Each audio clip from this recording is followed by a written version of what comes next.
art started as graffiti. You know what I mean? The caveman wanted to leave his mark and tell a story on a cave. That was all graffiti. You know what I mean? It was just a different medium, a different time. You know, it's still all art. Someone trying to leave their mark. Someone trying to tell a story. Someone trying to leave something. You know.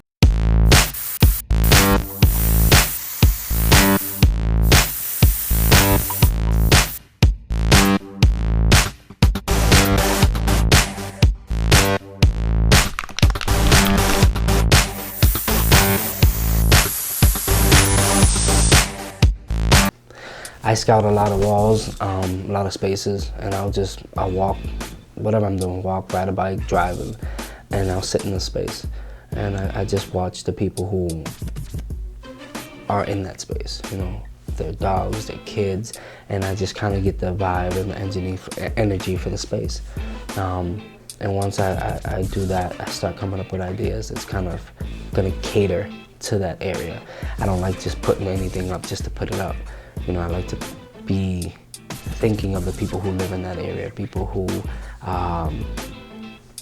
walk through that area, you know, drive by, you know, it changes the space for everyone. So I'm not just gonna put anything up. I want the people to enjoy it or understand the message or understand what I'm thinking, what I'm feeling. I was just given the opportunity to paint Peters Park.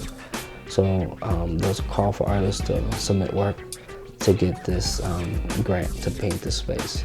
Now, Peters Park is a big influence in Boston graffiti.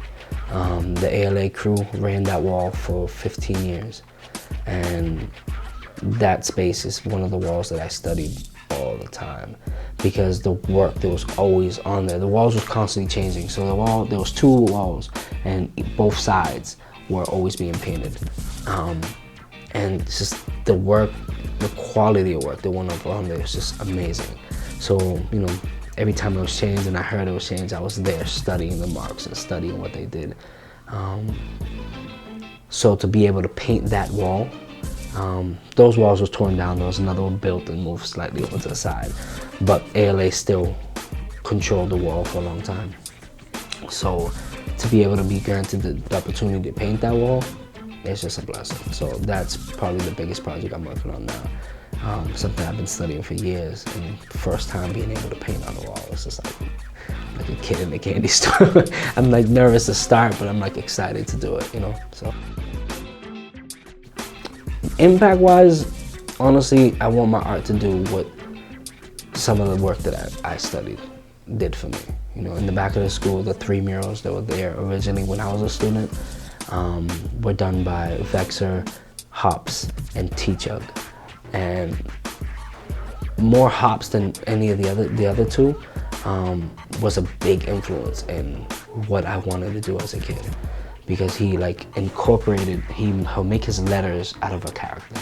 So his O was usually a face, and back there is like, it was an amazing piece to me. So that changed my views on a lot of like the style of art I wanted to do, because I was doing these pretty roses and this calligraphy, and when I started seeing that, I was like, I need to learn how to do this. I need to learn how to do this.